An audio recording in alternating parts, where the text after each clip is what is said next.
నమస్తే అండి. నా పేరు టీవీ సుధాకర్ రెడ్డి. నేను 18 సంవత్సరాలుగా ఆయుర్వేద వైద్యం మా గురువుల ద్వారా సంక్రమించే వైద్యం. ఎన్నో వనమూలికల ద్వారా నేను గురువుల దగ్గరికి తిరిగి నేర్చుకున్న వైద్యం ఇది. దీంట్లో భాగంగా థైరాయిడ్లో ఎన్నో సంవత్సరాలుగా మనం స్టడీ చేసి చాలామందికి మందులు ఇవ్వడం జరుగుతుంది. దీంట్లో థైరాయిడ్ వచ్చిన వాళ్ళ చాలామందిలో హైపో ఇద్దరు ఉంటారు. హైపర్లో ఏమో లావ్ అయిపోతారు.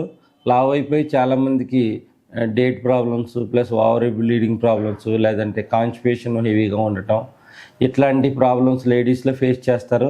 చాలామందిలో స్కిన్ టోన్ మారిపోవటం, స్కిన్ హార్డ్నెస్ రావటం, కొంచెం మానసిక ఆందోళనకి కొంతమంది గురవుతూ ఉంటారు.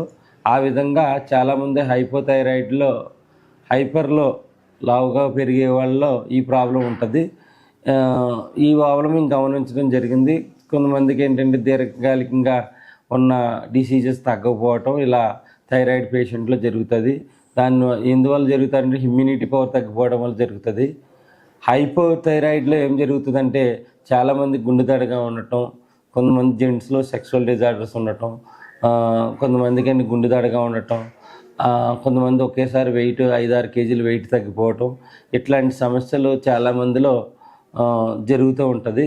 దీని ఆయుర్వేదంలో కొన్ని వనమూలికల ద్వారా దానికి వెయిట్ లాస్ అయిపోయిన వాళ్ళు వెయిట్ గెయిన్ చేసి మనకి లివర్ ఫంక్షన్ స్టిమ్యులేట్ చేసి దాన్ని వాటి నుంచి బయటికి తీసుకురావచ్చు.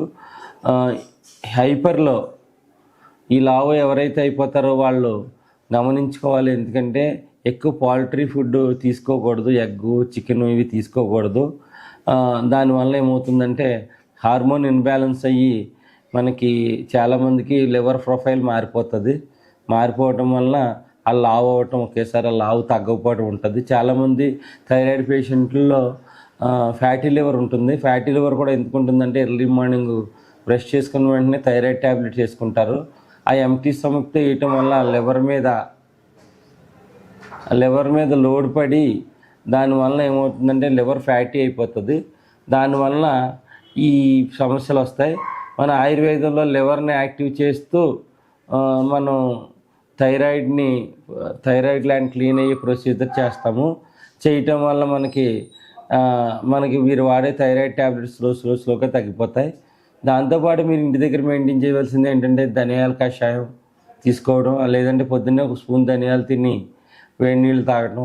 అట్లా చేయటం వల్ల ఏంటంటే థైరాయిడ్ గ్లాండ్ క్లీన్ అయ్యి మీకు థైరాయిడ్ వల్ల వచ్చే సైడ్ ఎఫెక్ట్స్ తగ్గుతాయి. దాంతోపాటు మేము అనుపానంగా కొన్ని మందులు మీకు ఇవ్వటం ఉంటుంది. లివర్ని యాక్టివ్ చేసే మందులు, థైరాయిడ్ గ్లాండ్ని యాక్టివేట్ చేసే మందులు ఇస్తాము. ముందుగా మీరు పౌల్ట్రీ ప్రొడక్ట్స్ దూరం పెట్టుకుని 1 month తర్వాత మీరు ఒకసారి టెస్ట్ చేసుకుంటే మీకు TSH లెవెల్స్ అన్నీ నార్మల్ అవ్వటం నేను చాలామంది పేషెంట్ దగ్గర గమనించాను. చాలామంది థైరాయిడ్ వచ్చిందంటే భయపడిపోకుండా ఆయుర్వేదం వైపు వచ్చి కరెక్ట్గా 1 month వాడేటప్పటికి ఎటువంటి ఇంగ్లీష్ మెడిసిన్స్ వాడకన్నా కూడా బయటపడవచ్చు. ఈ విధంగా థైరాయిడ్ నుంచి భయపడకన్నా మనం ఇంట్లో ఫుడ్ ఆ 2 రకాల ఫుడ్స్ అవాయిడ్ చేసుకుని కతిమ ఫుడ్స్ తీసుకుని మనం జాగ్రత్తగా ఉంటే, అంటే క్యాబేజీ క్యాలీఫ్లవర్ వాడొద్దు అంటారు. అది తక్కువగా వాడకున్నా కూడా మెయిన్ ఈ పౌల్ట్రీ ప్రొడక్ట్స్ వలన ఎక్కువగా చాలామందికి హార్మోన్ ఇన్బ్యాలెన్స్ అవుతుంది. దీన్ని గమనించి మీకు ఎవరైనా కావాలంటే థైరాయిడ్ పరంగా నేను మీకు హెల్ప్గా ఉంటాను. నా ఫోన్ నెంబర్ మీరు తీసుకుని నా ఫోన్ చేయొచ్చు. నేను చాలామంది పేషెంట్లో థైరాయిడ్ నుంచి బయటికి తీసుకురావడం జరిగింది. ఈ విధంగా మీరు చేయటం వల్ల మీకు థైరాయిడ్ నుంచి హెల్దీ లైఫ్ గడుపుతారు మీరు.